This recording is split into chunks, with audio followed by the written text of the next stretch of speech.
Muy buenas noches, mi nombre es Valentina Ríos y en nuestro grupo liderado por Camila Betancourt, Paula Giraldo y Angie Cataño vamos a explicar las partes y las funciones del encéfalo. El sistema nervioso es un conjunto de células especializadas en la conformación y transmisión de conductos eléctricos al organismo. Está conformado por neuronas y células gliales. Ahora bien, el sistema nervioso está conformado por dos subdivisiones, las cuales son sistema nervioso central y sistema nervioso periférico. El sistema nervioso central está enfocado en el cerebro y la médula espinal. El sistema nervioso periférico está basado en el sistema nervioso somático y sistema nervioso autónomo. Ahora bien, hablando del sistema nervioso somático, este se basa mucho en los factores externos y está enfocado en sistema nervioso, sistemas eferentes y sistemas aferentes. En este caso, los aferentes son las señales sensitivas que surgen de tejido tegumentario como la piel, los ojos, músculo esquelético, oídos y también algunas terminaciones. Y las señales eferentes son señales motoras que van desde el sistema nervioso central al sistema musculoesquelético. El sistema nervioso autónomo, o también denominado neurovegetativo, es el que tiene una función especial de regular el medio ambiente interno del organismo. Ahora bien, esta estructura viene acompañada de dos neuronas eferentes, que ya habíamos comentado anteriormente que son las señales motoras. Esas dos neuronas eferentes hacen referencia a el sistema simpático y el sistema parasimpático. El sistema simpático es el que va del sistema nervioso central a la zona lumbar y el parasimpático va del cerebro a la zona sacra de la espalda, que es una parte baja de la espalda. Haciendo pues como una sinergia de estas dos especificaciones, el simpático es una activación, es como el sistema de alarma que ese sistema nervioso central nos da para poder activarnos, sentir miedo, digamos son sensaciones fisiológicas, y también digamos como son motoras también se da lo que son las sensaciones conductuales. Y el parasimpático ya es el tema de regulación, donde ya por medio de la amígdala, que envía pues como toda esa información para atenuar ese estresor que tuvimos con anterioridad para poder tener la calma. Bueno, hablando del tema de la anatomía de la neurona, quiero mostrarles digamos como una pieza morfológica de una neurona multipolar. Bueno, en este caso vamos a encontrar en el centro el núcleo, que ahí está compuesto por información del ADN de toda la estructura anatómica de la neurona. Esta parte de acá se llama membrana, o también es conocida como soma neuronal. Ahí está lo que son, digamos, partes celulares como los ribosomas, citoplasma, retículo endoplasmático liso y rugoso, que es donde está pues como toda la información y para que la neurona pueda tener una funcionalidad. Vamos a encontrar también las dendritas, que son unas prolongaciones para hacer sinapsis con otras neuronas. La arborización dendrítica también se despliega de esa dendrita para hacer la sinapsis, digamos, como más efectiva, ¿cierto? Para poder tener como mayor concepción. Acá tenemos las vainas de mielina, que están en amarillo, que son las que generan mayor rapidez sobre la información de la neurona que recibe por medio de la sinapsis. El axón va, digamos, unido a la membrana axónica, que también se llama así, y es un conducto que conecta con los botones terminales, que es allí donde se gestan los neurotransmisores y genera, digamos, nuevas conexiones neuronales. Bueno, en las neuronas es muy importante también tener en cuenta de que ellas tienen, digamos, una vida útil. En ese caso tenemos dos muertes neuronales, que son la apoptosis y la necrosis. La apoptosis es una muerte neuronal programada, y la necrosis ya es cuando el tejido tiende, digamos, como por defecto, por intoxicación, por inflamación, a dañarse por completo.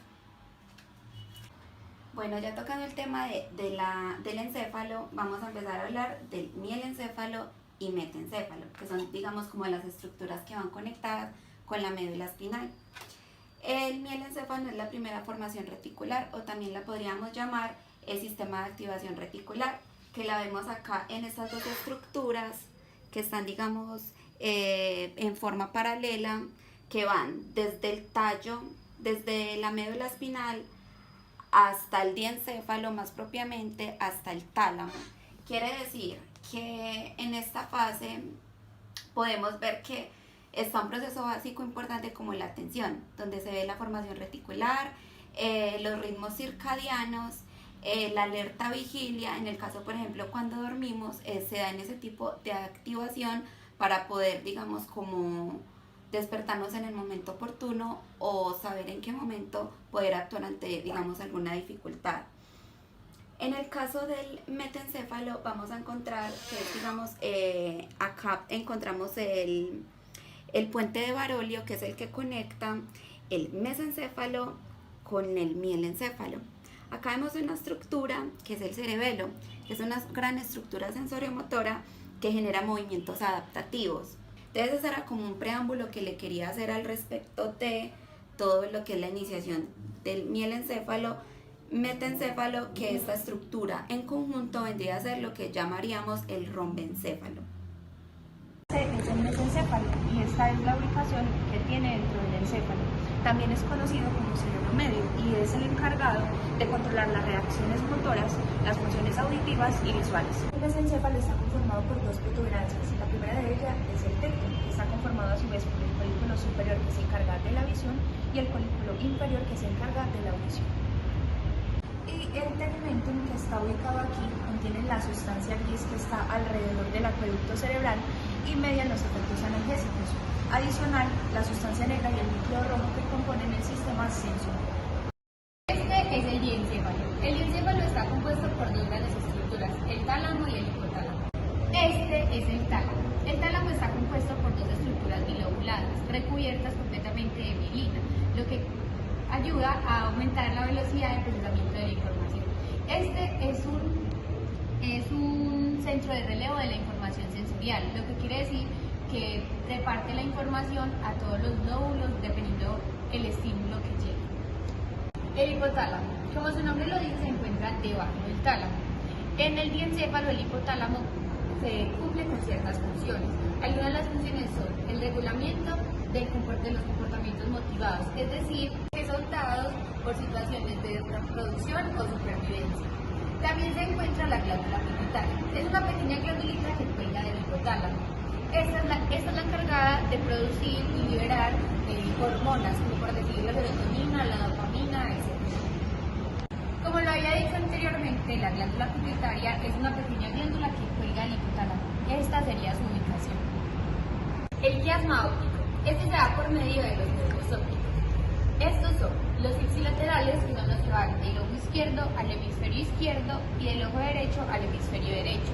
Estos también ayudan a, como se dice coloquialmente, ver de reojo, lo que quiere decir que los objetos o personas que están a estos laterales de nosotros los podemos ver no claramente, pero sí para tener un sentido de alerta, o sea, saber cómo reaccionar si se acercan o si se alejan.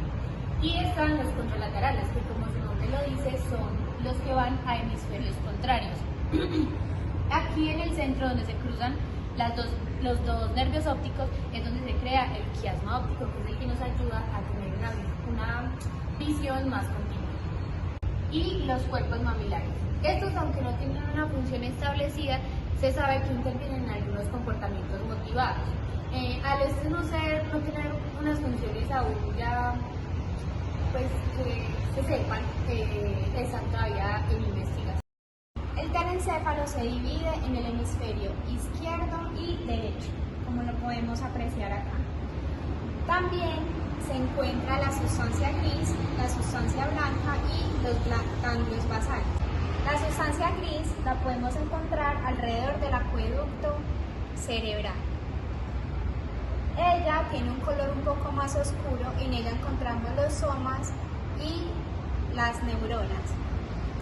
En la sustancia blanca es más clara, es un poco más interna y en ella podemos encontrar toda la parte de conexiones cerebrales, y en la sustancia gris se hace como todo el procesamiento de información. Entonces, la sustancia gris se hace el procesamiento de información y en la blanca se hacen las conexiones cerebrales donde están todas las ramificaciones de los zonas.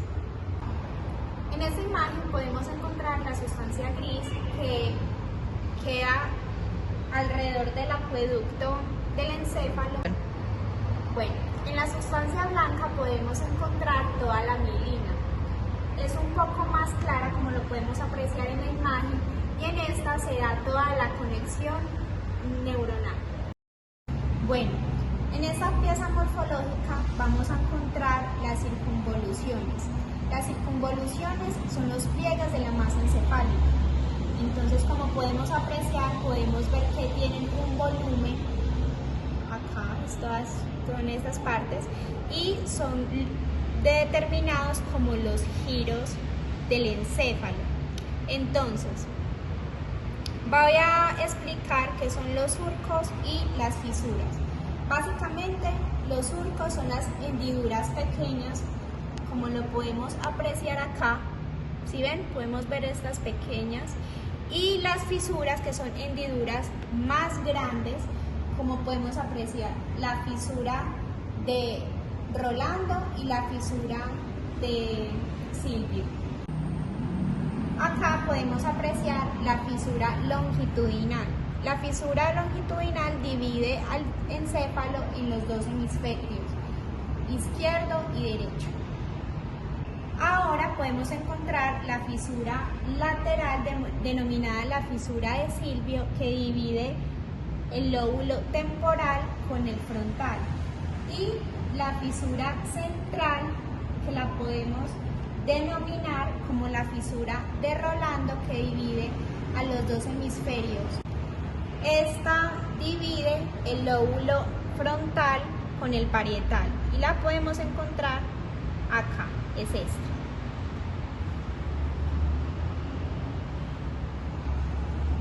Ahora vamos a hablar de los giros. El primero es el precentral. El precentral se encuentra por delante de la fisura de Rolando y la podemos encontrar por acá. Es esta. En esta se encuentra la corteza motora primaria. Ahora voy a hablar del surco ocentral, que queda posterior a la fisura de Rolando, que sería esta de acá. Acá podemos encontrar toda la corteza somatosensorial primaria, que sería toda la sensibilidad corporal y somática. Ahora podemos apreciar el surco superior temporal. En el lóbulo temporal, acá lo podemos apreciar, en esta se encuentra la corteza auditiva. En esta se da toda la parte de percepción auditiva, de procesamiento del lenguaje y de toda la parte de la memoria. Es una parte muy importante del lóbulo temporal. Como les explicaba, de las fisuras anteriores, la central, tanto como la lateral, dividen al hemisferio en 4 lóbulos. El sistema límbico. El sistema límbico es un conjunto de estructuras que se encuentran alrededor del tálamo en forma de anillo. Este conlleva el procesamiento de las emociones y el regulamiento de algunos comportamientos motivados, como por decir el miedo, la agresividad, la alimentación y la sexualidad. También controla el nivel de activación y disminución de algunas funciones y algunos tipos de memoria. El sistema límbico es una estructura subcortical, lo que quiere decir que se encuentra debajo de la corteza cerebral. A continuación voy a hablar sobre algunas de las estructuras que se encuentran dentro del sistema límbico. El hipocampo. Este tiene forma de caballito de mar, como se puede apreciar en esta imagen. Este se encuentra alojado en el interior del lóbulo temporal. Se asocia con el aprendizaje y con aspectos específicos de la memoria, como la explícita, que es cuando recordamos, cuando recopilamos la información o la experiencia conscientemente, o sea, voluntariamente. La episódica, que es cuando recordamos lo que pasó y en el lugar que sucedió, y la espacial, que es como la orientación. De pronto, viendo ciertos lugares, sabemos dónde estamos parados o los números de las calles y así. Este se encarga de la consolidación y la codificación de la memoria. La codificación de la memoria es una de sus principales funciones. Es el proceso que permite codificar, almacenar y recuperar la información. Por ejemplo, recordar que almorcé ayer. Y la consolidación de la memoria es la que nos permite formar recuerdos más estables y duraderos. La amígdala. Esta es la amígdala. Se encuentra justo delante del hipocampo y tiene una forma almendrada. Es un conjunto de núcleos con fibras que conectan el hipocampo, los ganglios basales, el hipotálamo, el tálamo y unos núcleos del tronco cerebral. Es responsable de respuestas emocionales como el placer, la ansiedad, la ira y el miedo. También desempeñan un papel importante dentro de la memoria. En sí, intervienen en la firmeza con la que almacenamos los recuerdos, ya que estos suelen estar asociados a fuertes lazos emocionales, que tienden a permanecer durante mucho más tiempo. Es un área del cerebro que puede crear emociones bastante intensas. Coloquialmente hablando, a las respuestas desencadenadas por la amígdala les decimos enfrentamiento o huida. Estas combinadas con el sistema nervioso son una reacción fisiológica natural a amenazas de supervivencia viéndolo desde un punto más evolutivo. La amígdala no solo responde a un solo estímulo, sino que también lo puede hacer con varios a la vez. Es decir, puede responder tanto solo a lo que usted ve o a lo que usted está tocando o a lo que usted está escuchando, como hacerlo con todo al mismo tiempo. El hipotálamo. El hipotálamo dentro del sistema límbico también cumple una serie de funciones. La homeostasis. La homeostasis es un proceso de equilibrio interno, es decir, si hay un estímulo que sobresalta nuestro sistema, lo que hace la homeostasis es que regula ese sobresalto y volvemos como a la normalidad, llevando hacia cabo también el sistema autónomo, el sistema nervioso autónomo. Luego de que se activan las respuestas eferentes, se encuentran dos procesos, el parasimpático y el simpático. El simpático es el que activa de manera súbita las respuestas que tiene nuestros órganos internos y el parasimpático es el que vuelve a regular, vuelve como a su estado normal el movimiento interno de los órganos, llevando también así pues a cabo relativamente la homeostasis. El hipotálamo regula las emociones, la temperatura, la presión sanguínea y la función muscular. Regula la ingesta de comida y el comportamiento sexual. Es decir, en cuanto a la ingesta de comida y el comportamiento sexual, va muy llevada de la mano con la parte de la regulación de las emociones, ya que dependiendo de la manera en la que uno se sienta, va a reaccionar. Entonces, por decir, en cuanto a la ingesta de comida, por decir, usted está muy triste, entonces tiene dos formas de reaccionar, o tiene muchas ganas de comer o muy pocas ganas de comer. Es lo mismo en cuanto al comportamiento sexual, dependiendo de cómo se sienta, o tiene mucho apetito sexual o muy poco. La corteza límbica. Esta se sitúa alrededor del cuerpo calloso. Es una zona de transición entre la neocorteza y las estructuras subcorticales. También se encarga de integrar la información y de atribuirle un significado emocional. El núcleo anterior del tálamo se encuentra ubicado entre los brazos cortos de la médula interna. Este se encarga de la regulación de las emociones por conexiones con el hipotálamo. Ahora les voy a mostrar una imagen donde se puede encontrar el tálamo y los núcleos del tálamo, entre ellos el núcleo anterior del tálamo. Entonces, como ven acá, esa estructura de color verde sería el tálamo y abajito podemos ver los núcleos del tálamo. Entonces, estas dos estructuras que se ven de color morado serían los núcleos anteriores del tálamo.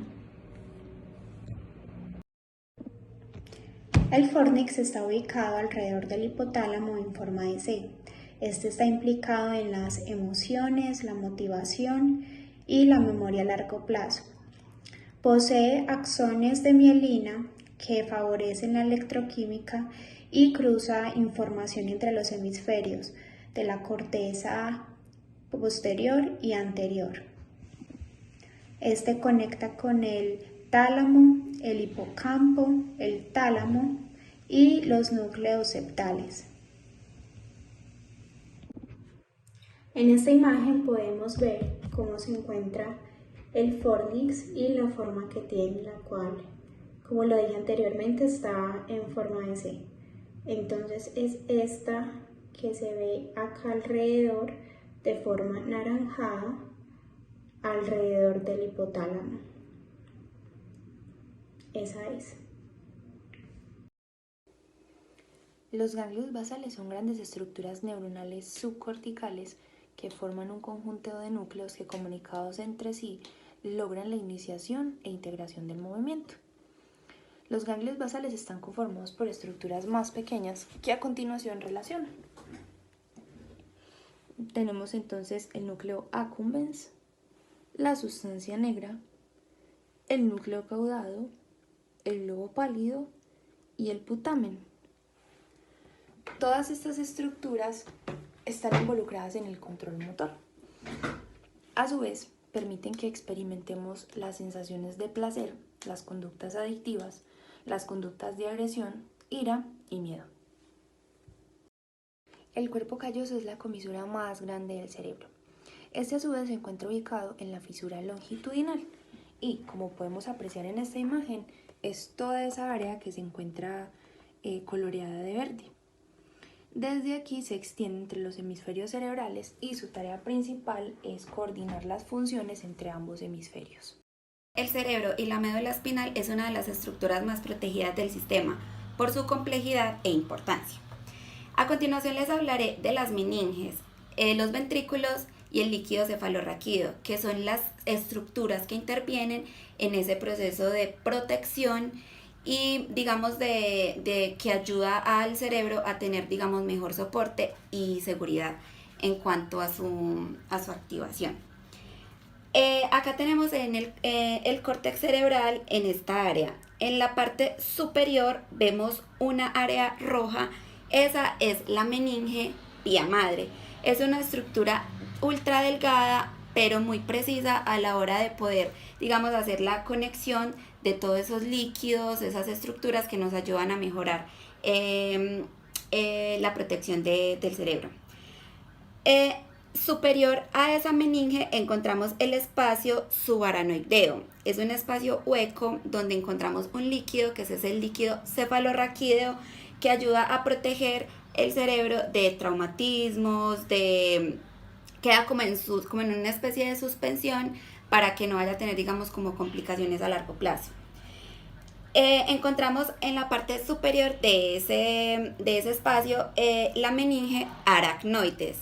Esa es la que recubre, está entre la dura madre y ayuda, a tener mejor soporte, ¿cierto? Ya la dura madre es mucho más gruesa y ayuda, y está conectada con el cráneo, y superior está el cuero cabelludo. Entonces esa es como la estructura, morfológica de todo el sistema corticoespinal. Listo. Los ventrículos son 4 paredes que se encuentran en el interior del encéfalo. Están conectados entre sí, formando por ende una única cisterna. Acá en esta imagen podemos ver todos los tipos de ventrículos. En la siguiente imagen podemos observar los tipos de ventrículos. En este inferior encontramos el conducto central del epíndemo. En este que está aquí es el cuarto ventrículo. El central es el acueducto cerebral. Tenemos acá el tercer ventrículo y los superiores son los conductos laterales, los ventrículos laterales. En este caso podemos encontrar acá una línea, esta es una línea fosa que nos hace referencia al líquido cefalorraquídeo, que está conformado por el plexo coroideo. La corteza vestibular se encuentra en las áreas del lóbulo parietal y temporal. Ella recibe información sobre la sinestesia y el equilibrio, además de que está muy relacionada con la corteza auditiva y el cerebelo. Acá podemos apreciar una imagen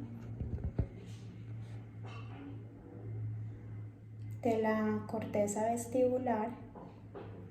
Podemos ver el núcleo.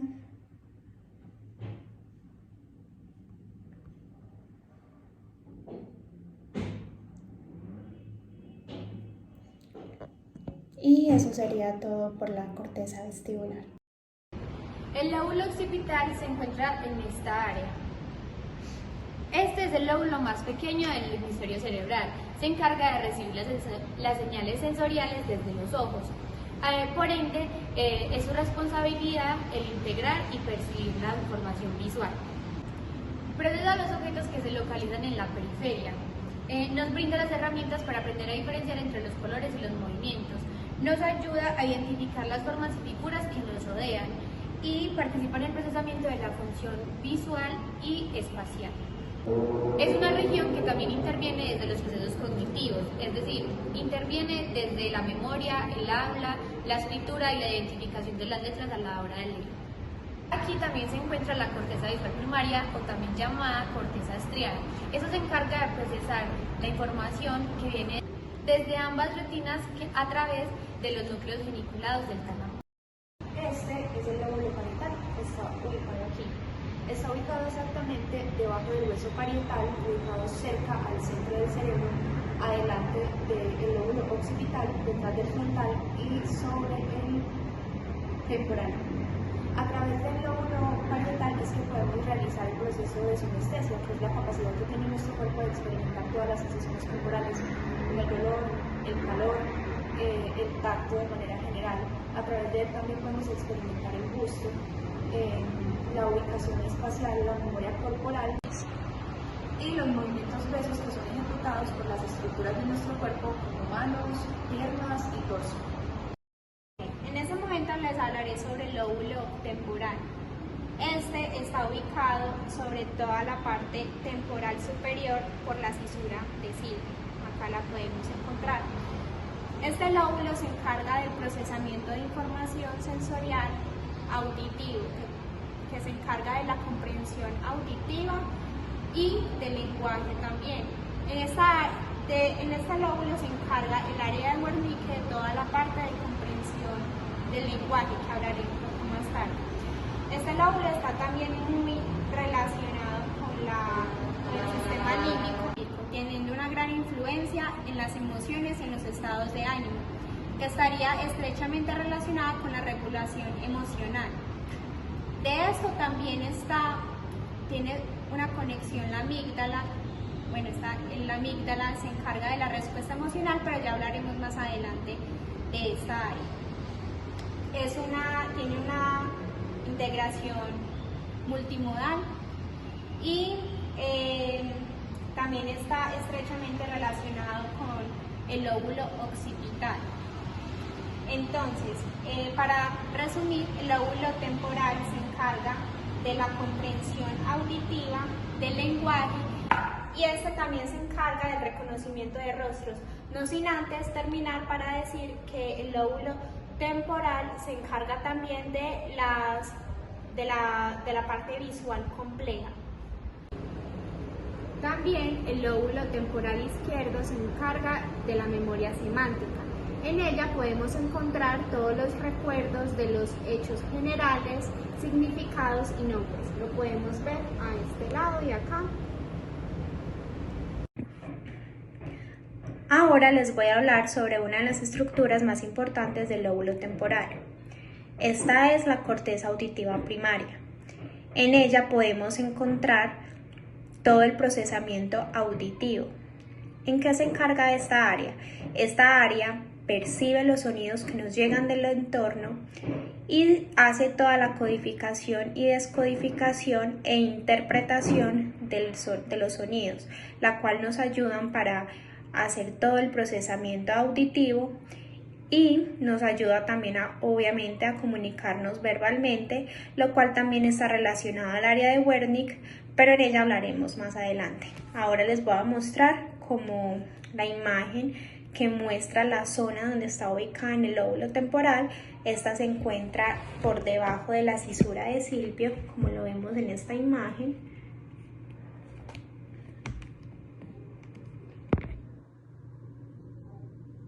Ahí, esa es la que está en como coloreada en rojo.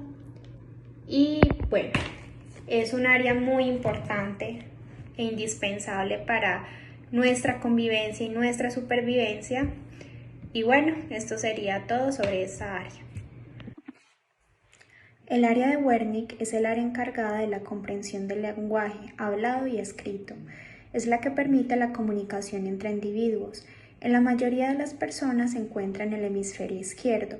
Sin embargo, las personas que son diestras se pueden encontrar en el hemisferio derecho o en ambos. Está relacionado también con el área de Broca, sin embargo es el área de Broca la encargada de la producción del lenguaje y el área de Wernicke, a diferencia, es la encargada de la comprensión del lenguaje. Les voy a mostrar una imagen del área de Wernicke donde se encuentra ubicada. Esta está ubicada por detrás de la corteza auditiva primaria y en la parte posterior de la circunvolución del lóbulo temporal superior. Acá la podemos encontrar. Esa área que se encuentra de color verde es el área de Wernicke. El área de Wernicke se asocia y se conecta con diferentes zonas del cerebro. Una de ellas es el giro angular. Este giro está comprendido entre el límite del lóbulo parietal y está detrás de la cisura de Silvio. Es así como el giro angular está estrechamente relacionado con el lenguaje y el área de Wernicke, ya que permite la lectoescritura. En él se da la comprensión y el significado de las palabras y de los discursos, darle a lo que hablamos un significado.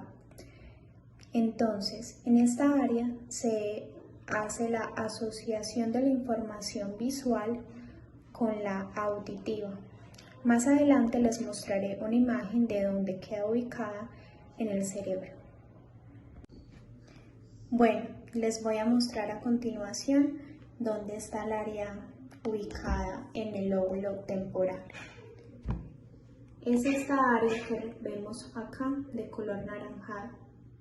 Como ya les dije, queda detrás de la cisura de Silvio. Y bueno, eso es todo acerca de esta giro angular. Otra área que trabaja con el giro angular es el área supramarginal. Este también está relacionado con el área de Wernicke.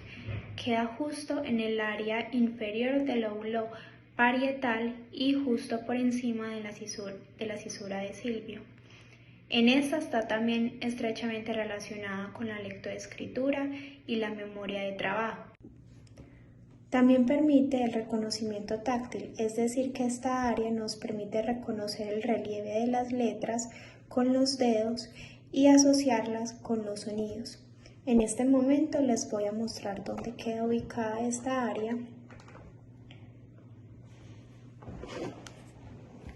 Como podemos observar, el área amarilla es el área del giro supramarginal. Está, como podemos observar acá, muy vinculado y cerca del giro angular. Otra área que está vinculada con el lóbulo temporal es el área de asociación parietotemporo-occipital. Esta área integra todo.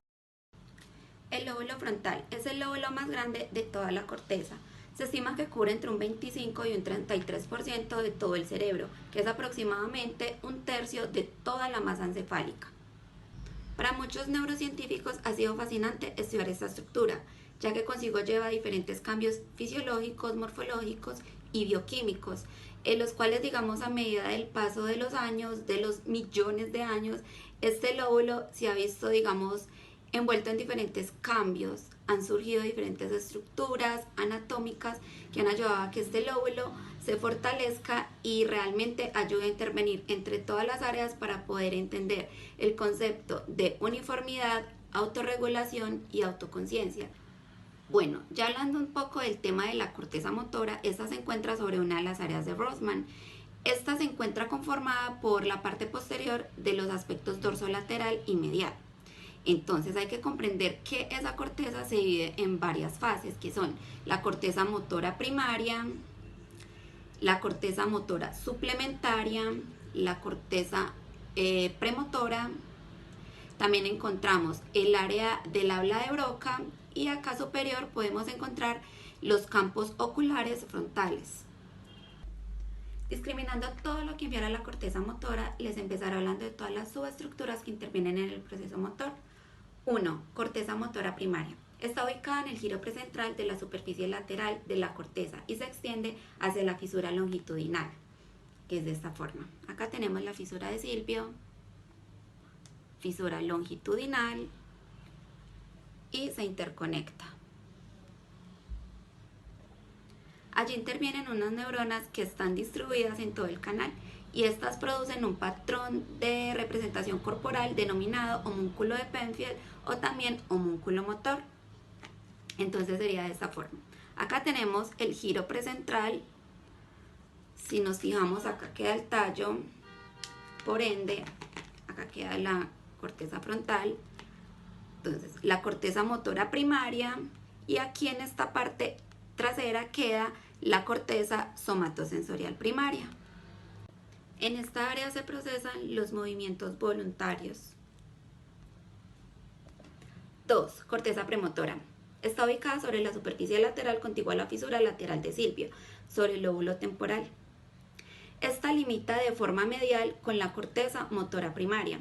Allí podemos observar que se genera una especie de postura corporal y la locomoción, y estos se activan cuando se modifican algunos programas motores ya aprendidos. También podemos ver lo que es el tema de la visión pasiva y también genera una activación en el área motora ventral. 3. Corteza motora suplementaria. Esa se encuentra al lado medial del lóbulo frontal y se inserta bajo la línea central longitudinal, que sería este lado. Esta superficie, al igual que el área premotora, limita de forma parcial con la corteza motora primaria. Podríamos decir que esta área en especial recibe fibras aferentes del área somestésica del lóbulo parietal, que sería esta parte. Y también podemos decir que se encarga de la planificación y coordinación de movimientos complejos. El campo ocular frontal también es una especie de prolongación del área cortical motora. Está ubicado sobre la corteza dorsolateral, que sería esta de acá. Se encarga de los movimientos voluntarios, donde también se proyecta la formación reticular pontina paramediana.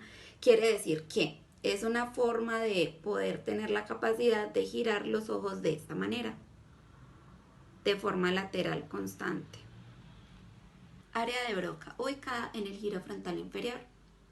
Se encarga de la producción del habla y su principal canal de información es el fascículo arqueado, que también denominaríamos área articular motora.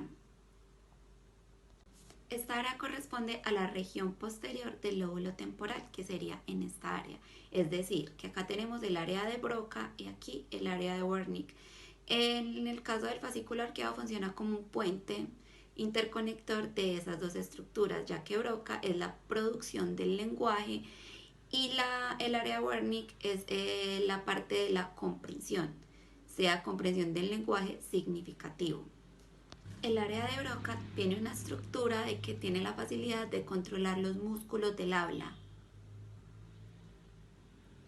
Y también hay otra que es el responsable de los componentes emocionales y melódicos al hablar.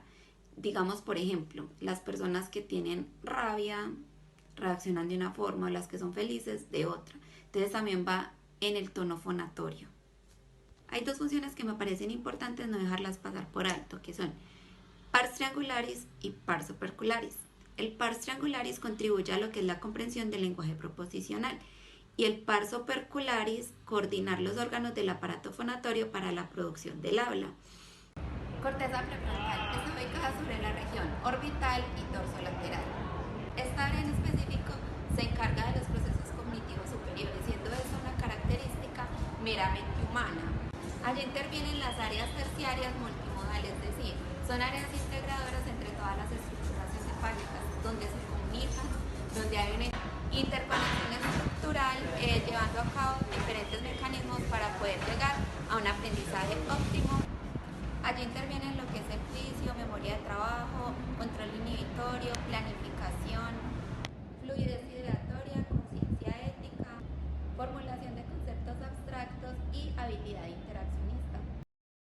Áreas de asociación: unimodal, multimodal y supramodal. Las áreas de asociación son, a mi criterio, las más importantes para el procesamiento de la información, tanto auditiva como visual y somatosensorial. Voy a hablar de las zonas unimodal, multimodal y supramodal con un ejemplo en sí. Por decir, un partido de básquetbol. La unimodal es cuando la información llega separada y aquí encontramos la corteza visual primaria, que en el lóbulo occipital se encontraría aquí, la primaria auditiva en el lóbulo temporal aquí, y la somática primaria, que sería en esta zona del lóbulo parietal. La información aquí llegaría en cuanto a la visión, por decir los colores, las figuras, si está demasiado lejos o demasiado cerca. En cuanto a la audición, sería como el volumen, los vibratos, las tonalidades y así. En cuanto a lo somático, sería de pronto si algo pues te golpeó, o sea, tuvo contacto con alguna parte de tu cuerpo, o te raspó, o pues así, que sea más táctil. La multimodal es cuando se unifica toda la información que había separada en la unimodal. Aquí encontramos la corteza visual secundaria, que sería aquí afuera, la auditiva secundaria, que sería alrededor de donde estaba la unimodal, la primaria, perdón, y la secundaria somática, que sería también al lado de donde se encontraba la primaria. La información ya aquí, como es unida, entonces sería por decir, en la visión, por las personas que están alrededor, el color de su ropa, la forma del balón, el color que tiene, y como que se ve de textura, pero queda hasta ahí.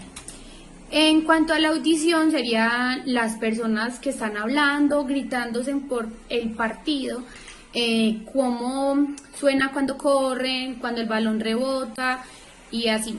Y en cuanto a lo somático, sería por decir cuando ya tengo el balón en mis manos, que sería ahí sí, descifrándolo de la textura que se veía pues desde la parte visual, identificar esa textura, el tirarlo o que te peguen con el balón, ahí sí pues ya reconocerías que el golpe fue por el balón y así.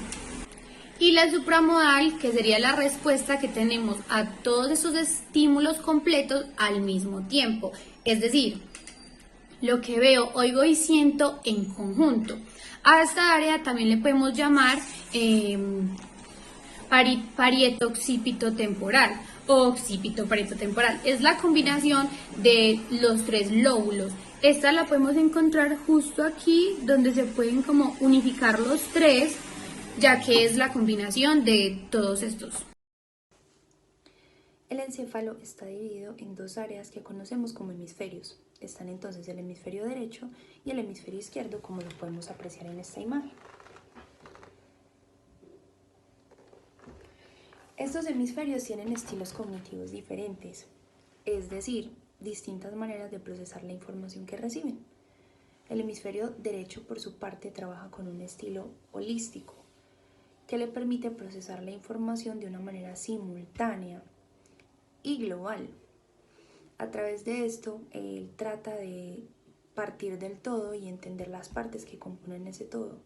Suele ser más intuitivo y sintético. Las personas que tienen predominancia en este hemisferio son en su mayoría zurdos y mujeres, y tiene un mayor grado de simetría cerebral. Por su parte, el hemisferio izquierdo trabaja con un estilo analítico que le permite procesar la información de manera secuencial a través de la lógica para resolver problemas. Las personas que tienen mayor predominancia en este hemisferio son hombres diestros y tienen mayor grado de asimetría cerebral. La asimetría cerebral es la capacidad que tiene una zona del cerebro para ejecutar funciones, almacenar e interpretar información diferente al lado opuesto. Es decir, haciendo un ejemplo con mis manos, esta área de aquí, el área derecha, tiene una funcionalidad y esta área de la izquierda tiene una funcionalidad, una manera de interpretar y de responder completamente diferente, aunque estén tan cerca y en lados opuestos. En los hombres las funciones cognitivas están centradas en partes específicas de los hemisferios, mientras que en nosotras las mujeres están más repartidas y contamos con que estas funciones sean bihemisféricas, es decir, que para ejecutar esas mismas tareas o esas mismas funciones podamos emplear ambos hemisferios. Por el lado de las lesiones cerebrales, los hombres tienen panoramas más devastadores y menores posibilidades de recuperarse, mientras que para las mujeres el panorama es mucho más favorable y contamos con la posibilidad de reponernos más fácil luego de que ocurra ese daño cerebral. Algunos datos importantes que también podríamos mencionar acerca de la diferencia entre el encéfalo en hombres y mujeres es, por ejemplo, que en la anatomía los hombres tienen un cerebro más asimétrico, mientras que el de nosotras las mujeres es más simétrico. En los hombres, el cuerpo calloso puede reducir de tamaño en la edad adulta, mientras que en las mujeres incrementa de tamaño. Ese incremento de tamaño en el cuerpo calloso y otros desarrollos que nosotros tenemos en mayor medida que los hombres permiten que las mujeres, por ejemplo, desarrollemos el lenguaje a una edad más temprana que la que lo hacen los hombres de manera general. La dominancia cerebral es el predominio que tiene un hemisferio sobre el otro para la ejecución de determinada función cognitiva. A continuación vamos a relacionar una tabla donde están especificadas algunas de esas funciones cognitivas y la manera en cómo los hemisferios intervienen en la ejecución de esas funciones. Vamos a entender que para la ejecución de esas funciones precisamente cada hemisferio cerebral aporta de manera distinta y que inclusive en algunos casos la dominancia cerebral solamente se centra en uno de los hemisferios.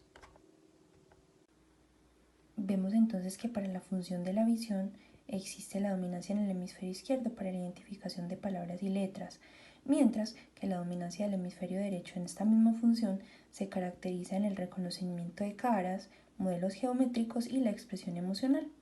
Para la audición, por su parte, el hemisferio izquierdo puede reconocer los sonidos del lenguaje, mientras que el derecho reconoce todos los sonidos no lingüísticos y la música. Para el tacto existe una total dominancia del hemisferio derecho, comprendiendo los modelos táctiles y el braille. Por su parte, la función del movimiento tiene dominancia en el hemisferio izquierdo, ejecutando movimientos complejos y homolaterales. El derecho, por su parte, encuentra el movimiento en patrones espaciales. En la memoria, el hemisferio izquierdo tiene dominancia en la memoria verbal y en encontrar significado en los recuerdos, mientras que en el derecho tiene reconocimiento de la memoria no verbal y los aspectos perceptivos de los recuerdos. En el lenguaje, para el hemisferio izquierdo hay dominancia en el habla, la lectura, la escritura y la aritmética, mientras que en el hemisferio derecho a todo el contenido emocional. Por último, en la capacidad espacial tiene total predominancia el hemisferio derecho, con la rotación mental de formas, la geometría, la dirección y la distancia. La lateralidad es la manifestación efectora de una función expresada mediante el uso preferente de mano, pie, ojo y oído. Por su parte, los hombres tienen un mayor número de zurdos. Las mujeres tenemos un menor número de zurdas, pero mayores casos de lateralidad cruzada. Es decir, pudiésemos hacer perfectamente uso preferente de la mano derecha para ejecutar algunas funciones y, a su vez, del pie izquierdo para ejecutar algunas otras.